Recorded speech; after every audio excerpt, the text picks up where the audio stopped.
Hello and welcome to another Project Falcon Punch top 5 guest list. I'm your host Dan, I should say first actually. This time we have Jack with us. Hey, what's going on? This is now I think your 4th time you've done this with us, if memory serves me correct. I think I don't know. It feels like I've been doing this forever, so yeah, we'll just go with 4th. You make it sound like a bad thing. Oh, it's been a forever. No, that's not what I mean. Come on. Yeah, I know. Turning my words against me. How has 2019 been for you anyway, Jack? I don't know. It's been, I'd probably say an average, below average year. It wasn't that great, but yeah, I made a tweet about this. The overall decade, the 2010s were pretty great, you know. I met a lot of cool people like yourself in this decade, so overall good decade, but 2019 was pretty average year, below average year, I'd say. Fair enough. In case anyone isn't aware of you, I'm hoping, I'm sure they are at this point. Like I say, it's pretty sure it's the 4th time, but do you want to just give a quick introduction to yourself? Yeah, I'm Jack. I run a YouTube channel called Jakstalgia, where I just kind of do scripted videos talking about specific video game topics that interest me. I also used to run a Let's Play channel, but that's kind of on hiatus now, and that was Jack and Lev. But yeah, that's me.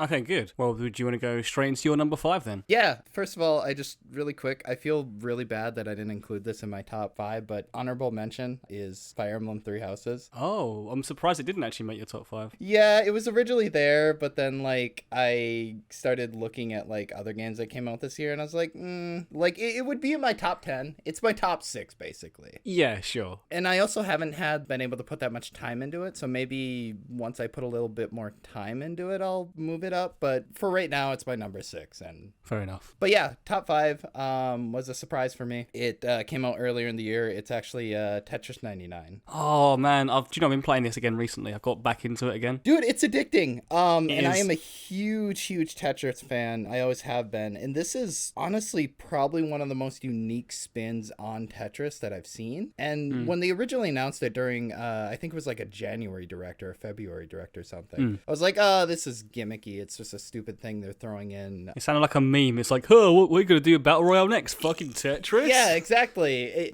And that's what everybody thought. They thought it was just like a big old meme, like Fortnite and Tetris. What the heck is this? And that's originally what I thought. But then I tried it, and it works surprisingly well. It's really fun. It's really addicting. I think I put like 30, 40 hours into it, which is kind of embarrassing considering it's a Tetris game. I mean, that's not embarrassing. I like the fact that now they have like the themes and stuff that have been included, and you get like daily challenges and whatnot. Yeah, I was gonna say they could have just like kept it like not updated at all and kept it, you know, the bare bones, just you versus 99 people in Tetris. But they added a bunch to it, and they did that big update where you can now unlock themes and do daily challenges, and they do like events every couple of months, and it's just really cool that they've been supporting this quote unquote free game for this long. Yeah, it's true. Yeah, like you say, it's kind of a free game because it's part of like the Nintendo Online service. Yeah. But I got the Nintendo Online service when the Super Nintendo, no, was it Super Nintendo or just the NES games? I think perhaps were on it.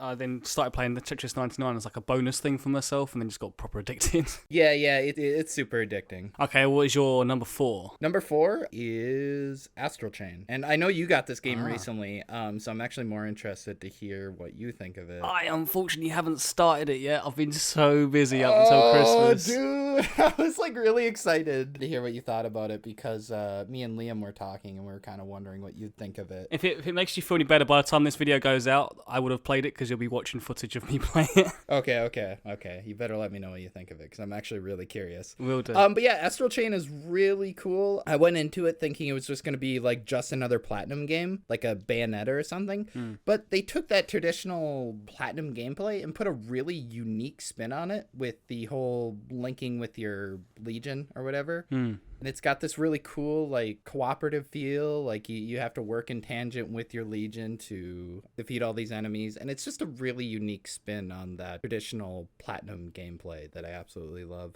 Are you much of a Platinum fan in, like, general? Like, have you played the other games? Oh, yeah. I love Bayonetta. Metal Gear Rising Revengeance is probably my favorite. Oh, really? That really shocks me, actually. I don't know. I just really like that game's, like, campy kind of theme. Like, it's very cheesy plot, and it's the gameplay in that game that really does it for me. How long is that Astral Chain of, like, did you have any hours did you put into it? I'm actually not finished with it because I got busy with other stuff and work and stuff. I've heard it's basically what you'd expect from a Platinum game in terms of length. You know, not too long, but not too short as well. It basically doesn't overstay its welcome. All right, Jack, what's your number 3? Number 3 was Kaden Spiral. I love this game. Oh my god, I love this game so much. I really love rhythm games, and I love the Legend of Zelda series, and it mixes both of those things perfectly, in my opinion. You could say it's a perfect harmony. Yeah, I will say, if you've ever wanted to get into the Crypt of the Necrodancer series, which this is a spin-off of, start with this one. This is very beginner-friendly. The first Crypt of the Necrodancer game is kind of difficult. It's very hard. But yeah, this is just a really nice, unique blend of the two games. It's not just a Crypt of the Necrodancer game with a Zelda skin. They take elements from both franchises and mix them together, which I wasn't expecting, and it works really well. And the music is fantastic. Oh my god, that overworld theme and Gerudo Desert. I was going to say, I'm not always a fan of remixes with classic tunes, but yeah, the soundtrack in this game is pretty cool. It's really good, and they just did a pretty cool update to it. They added a new character and a new mode. The new mode was something I really wanted in there from the start, and I'm so glad they added. Basically like a randomized dungeon mode. Every time you play, it's different. I was going to say, did you play the whole game with like the beat mechanic thing on it? Because you can turn it off to make it play like a slightly traditional Zelda game, right? Oh, yeah. Of course I did. I don't want to come off wrong saying this, but if you're playing it without the beat mode thing, you're playing it wrong. I'm sorry. Okay. It's just not as enjoyable if you don't have the rhythm aspects to go along with the game. I know what you mean, because I did play it without it, and I was like, I'm not really feeling this game. Then I heard that exact same thing from someone else going, no, make sure go back to it and try again with the beat like mechanic again. I will say the game can seem kind of overwhelming when you first play it, but once you start to get like enemy patterns down and you start to get like the mechanics down of the game, that's when it starts to click. So you need to give it like an hour or two before it starts to really click. It needs patience, I'll give it that. Yeah, but once that happens, once it just clicks, you're like, wow, this game is fantastic. I really hope they do another game in this fashion. It'd be cool if like, other sort of indie developers get hold of the Zelda franchise or other Nintendo franchises and do some cool quirky things like this, to be honest. Yeah, I haven't even mentioned that, like how cool it is that Nintendo kind of gave an indie developer the reins, arguably their biggest franchise. Yeah, it's cool. What have you got as your second favorite game then, Jack? I feel weird putting this here, but Super Mario Maker 2, because a lot of people say it was kind of a downgrade and kind of disappointing compared to the first one, which I agree, but in a lot of ways I think it makes up for a lot of the downfalls. I think it's a lot more polished. My biggest thing is I'm not really a creator. I've only created like 1 or 2 levels. I'm just creatively inept when it comes to level designing, I guess, but I really like playing levels, and I think and my favorite thing to do is just boot up this game for like an hour or so and play through the endless mode. I love the endless mode. I think it's a really cool way to find new levels that you may have never experienced, and they added a new like and dislike system, and I think that really does wonders to weed out like the troll levels. Yeah, true. And the really bad levels, because that was a really big problem in the first game's 100 Mario challenges. You get a lot of like stupid troll levels, and it would kind of ruin the whole thing. But since they added like a dislike button in this game, it helps a lot to get rid of the bad levels, and I've gotten like the ratio of bad to good levels is a lot better in this game, I feel, is basically what I'm saying. Yeah, definitely. Like you say, you've only created like 1 or 2 levels. I mean, you played the first game. I like how that this game just gives you them all from the start, whereas in the first one it was like, okay, here's like the basic sort of tile sets, and then like as you gradually play it will give you a little bit more and more, but it just kind of discouraged me from actually even creating any levels, whereas in this game I actually created a bunch of levels because of it, because it just gave you everything from the start, it's got a story mode in this, which it's a basic story mode, but I think it's quite cool. I haven't played much of it. I think it's cool that it's there, when you don't have internet or something and can't play online and download levels. For sure. So I think, not even got to say I think, because I've paid attention to your Twitter recently, and I know for sure what your number 1 favorite game of 2019 is, but you go ahead, Jack. You tell us what it is. No, okay, Dan, you tell me. I'm curious if you got it right. What's my number 1 It's game? Pokemon. No, it's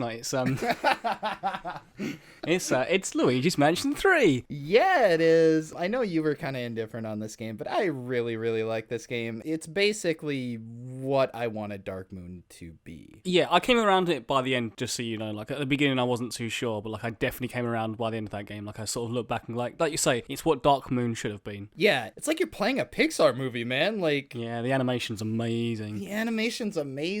The new mechanics are really cool. I really like smacking around ghosts and like can kind of chain ghosts into each other. The new like plunger and Luigi and stuff like that makes for a lot more interesting puzzles and stuff compared to the previous two games. Oh yeah, for sure. The puzzles are more interesting. But there's also like mechanics they introduced like for one area and then it's never used again. That cool Nintendo design of like, here's a cool mechanic. Okay, we'll use it for a half an hour and then that's it. And move on to the next thing. And I think that's pretty cool. Yeah, it's cool, but at the same time, like that can be like, that was really cool, and I feel like you could do a lot more with it. Yeah, I know what you mean actually. I mean, I think the humor with Luigi and Luigi is like so. It's actually genuinely one of the funniest games this year, to be honest, or like last year now. Just the charm, the mechanics, the gameplay, the visuals, everything about this game I just love. Don't get me wrong, it has its fair share of flaws and it's not perfect, but it checked all the right boxes for what I wanted this game to be, in my opinion. Because I know you love the first Luigi's Mansion, right? Yeah, and I will say, I think looking back on it, I think I still prefer the first game over this one. It's really easy to pick up and play. Yeah, mechanically it feels a lot tighter than the third one. I feel like the third one, there's definitely something with the controls that, not go too negative on it, but like there's definitely the one thing that irked me a little bit was the controls never quite felt right, whereas like in the first Luigi's Mansion, they feel a lot more fluid. I completely agree, and I don't really know why, because, you know, it's obvious they're trying to emulate the feel of the first game, but for some reason it just feels entirely different, and I completely agree. It just feels tighter in the first game. Yeah, for sure.